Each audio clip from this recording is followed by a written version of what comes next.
Hello అండి, అందరికీ నమస్తే. Welcome back to Sri Padma's kitchens. ఈరోజు నేను 3 రకాల పప్పులు ప్లస్ గుమ్మడికాయ ఆనపకాయ కలిపి పప్పు చేయబోతున్నాను. ఈ రెసిపీ చాలా టేస్టీ అండ్ హెల్దీ. అలాగే పప్పులో ప్రోటీన్స్ ఎక్కువ ఉంటాయి కదండి. పప్పులో ప్రోటీన్స్ ఉంటాయి, ప్లస్ గుమ్మడికాయలో కూడా ప్రోటీన్స్ ఎక్కువగా ఉంటాయి. సో మనం ఇప్పుడు ఈ రెసిపీని ఎలా తయారు చేసుకోవాలో చూద్దాం. ముందుగా నేను 3 రకాల పప్పులు తీసుకున్నాను. ఇవి శనగపప్పు, కందిపప్పు, పెసరపప్పు.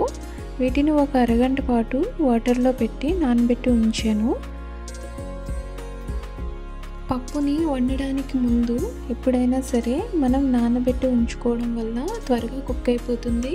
ప్లస్ కొంతమందికి పప్పు తినడం వల్ల గ్యాస్ట్రిక్ వస్తుంది కదా, సో ఆ గ్యాస్ట్రిక్ ప్రాబ్లం కూడా రాకుండా ఉంటుంది.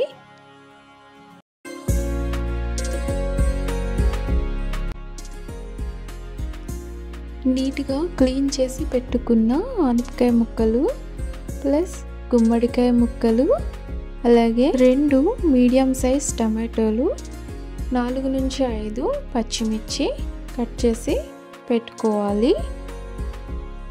ఇవన్నీ ఇలా రెడీ చేసి పెట్టుకున్న తర్వాత కుక్కర్లో ఉడికించుకుందాం. ఇందులో మనం కొద్దిగా పసుపు, రుచికి సరిపడా సాల్ట్, వాటరు వేసుకొని ఉడికించుకుందాం. వాటర్ ఎలా వేసుకోవాలి అంటే, పప్పు ఆల్రెడీ మనం నానబెట్టుకొని ఉంచుకున్నాం కాబట్టి త్వరగా ఉడికిపోతుంది.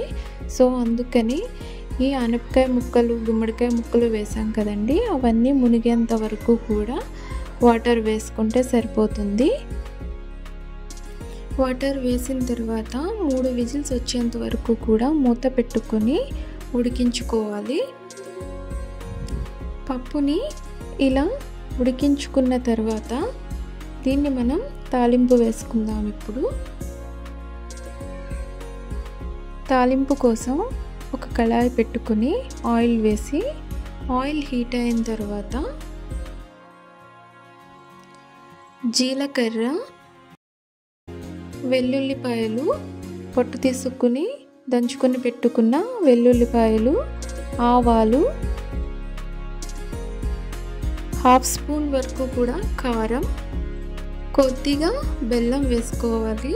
బెల్లం వేయడం వల్ల ఈ పప్పు టేస్ట్ ఇంకా డిఫరెంట్గా ఉంటుందండి, బాగుంటుంది.